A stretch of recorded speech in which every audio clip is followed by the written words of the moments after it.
তোমরা তো আগের ব্লগে দেখেছো যে আমরা ট্রেন থেকে নেমে গিয়েছি, তারপরে দেখো চলে আসলাম এই হোটেলে। তো এই হোটেলের নাম হচ্ছে গৌরী মঠ। তো ভালোই ছিল, খারাপ ছিল না। তো ফ্যামিলি নিয়ে থাকবো, তো এই জন্য আমরা এই হোটেলেই আসলাম। তো সবারই শরীরটা একটু টায়ার্ড, কারণ জার্নি করে আসা হয়েছে আর রাস্তাতে ঘুম টুমও ভালো হয়নি। তো দেখো এখানে তোমাদের দাদাভাই সব কিছু মানে ঠিকঠাক করে নিচ্ছে কাগজপত্র।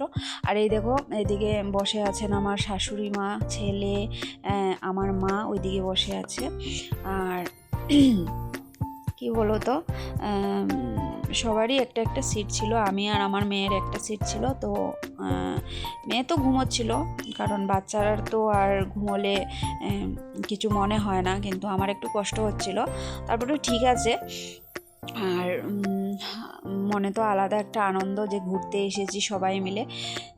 একা একা ঘুরতে কার ভালো লাগে বলো তো?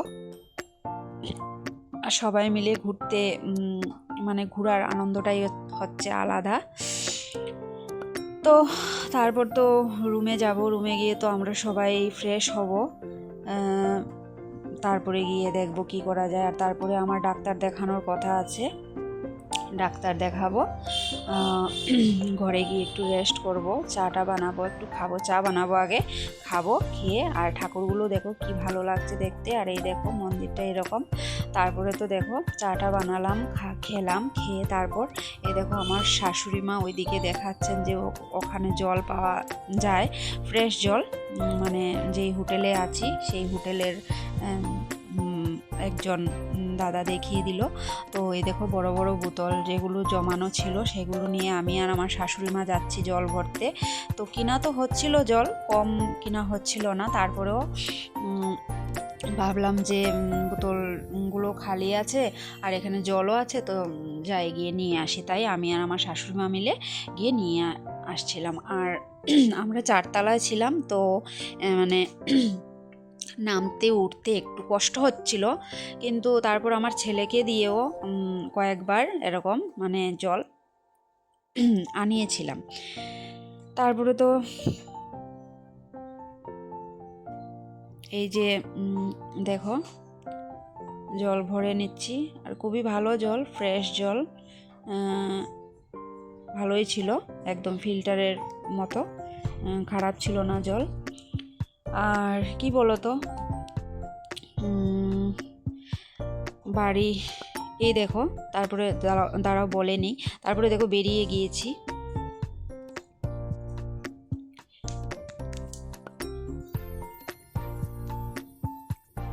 দেখো বেরিয়ে গিয়েছি ডাক্তার দেখানোর জন্য, ডাক্তার দেখাতে যাব। তো রাস্তাতে একটু ভিডিও করে নিলাম। এই দেখো তারপরে বাসে উঠে গেলাম। বাসে উঠে এই যে বসে রয়েছে তোমাদের দাদাভাই, আমি আর আমার ভাগনা আছে। আর ভালোই লাগছিল, এই দেখো।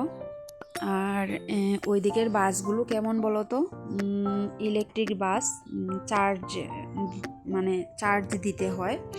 আর ভালোই লাগে, এসি বাস, মানে আমাদের এখানের বাসের মতো নয়, ভালোই লাগছিল চলতে। তো আমি তো গাড়ি চড়তে পারি না, তারপরেও মানে খারাপ লাগছিল না। তারপরে তো দেখো লাইন টাইন ধরে তারপরে ডাক্তার দেখিয়ে আমাকে টেস্ট দিয়েছে। তো বসে আছি আমরা, টেস্ট করাবো, আমার নাম্বার আসবে। এখানে বসে আছি আমরা 3 জন, আমার ভাগ্নে, আমি আর তোমাদের দাদাভাই। তারপর তো অনেকক্ষণ বসেছিলাম, তারপর আমার নাম্বার আসলো, আমি টেস্ট করালাম। তো রিপোর্ট নর্মালি আসলো, খারাপ আসলো না। তারপর তো এই দেখো মানে বসেই রয়েছি, নাম্বার আসবে তারপরে টেস্ট করাবো। আর এদিকে তো সারাটা দিনই চলে গেল ডাক্তারের এইখানে। আর মানে রুমের থেকে আমার শাশুড়ি মা বারবার ফোন করছেন যে কখন আসছি কখন আসছি। আর এদিকে দেখো তোমাদের দাদাভাই আমাকে এখানে বসিয়ে রেখে গিয়েছিল ডাক্তারের সঙ্গে দেখা করতে, আর আমি বসে রয়েছি এখানে। আর চোখ মুখের অবস্থা দেখে বুঝতেই পারছো কি অবস্থা আমাদের সবারই। তো দেখো এই যে বেরিয়ে গেলাম ডাক্তার দেখিয়ে, বেরিয়ে তারপরে এই দেখো এই যে ওভারব্রিজের উপরে আমরা দাঁড়িয়েছিলাম। তারপরে তোমাদের দাদাভাই বললো যে একটু দেখাও সবাইকে। তো দেখো তোমাদেরকে দেখাচ্ছি যে গাড়িগুলো কত সুন্দর লাগছে, একের পর এক গাড়ি যাচ্ছে। তো দেখো ভালোই লাগছে। তারপর এই দেখো আমার ভাগ্নে দাঁড়িয়ে আছে, ওদেরকে বললাম যে তোমরা দুইজন এক জায়গাতে দাঁড়াও আর তোমাদেরকে একটা ফটো তুলি। তো দেখো এখন যাবে তোমাদের দাদাভাই, তো ওদেরকে একটা ফটো তুলে নেব।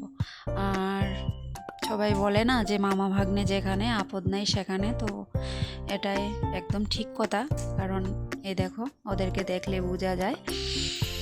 তারপর তো কি করলাম, তারপরে তো এই দেখো আবার বাসে উঠে গেলাম। এখন রুমে চলে যাব, রুমে চলে গিয়ে তারপরে রেস্ট করব, তারপরে আবার সন্ধ্যার পরে আবার একটু ঘুরতে বেরোবো। তো চলো, আমার এই ছোট্ট ভিডিওটা তোমাদের কেমন লাগলো জানিও, আর যদি ভালো লেগে থাকে তাহলে একটা লাইক কমেন্ট শেয়ার করে দিও। আর ভালোই লাগছিল, কি মানে কিছু বলছিলাম না, শরীরটাও ভালো লাগছিল না, কিন্তু তাকিয়েই ছিলাম ক্যামেরার দিকে আর ভাবছিলাম যে এই জীবনটা কত সুন্দর না, কোনো চিন্তা নেই, কিচ্ছু নেই। তো চলো আবারও আসছি একটা ছোট্ট ভিডিও নিয়ে। তোমরা সবাই ভালো থাকো, সুস্থ থাকো, টাটা, বাই বাই।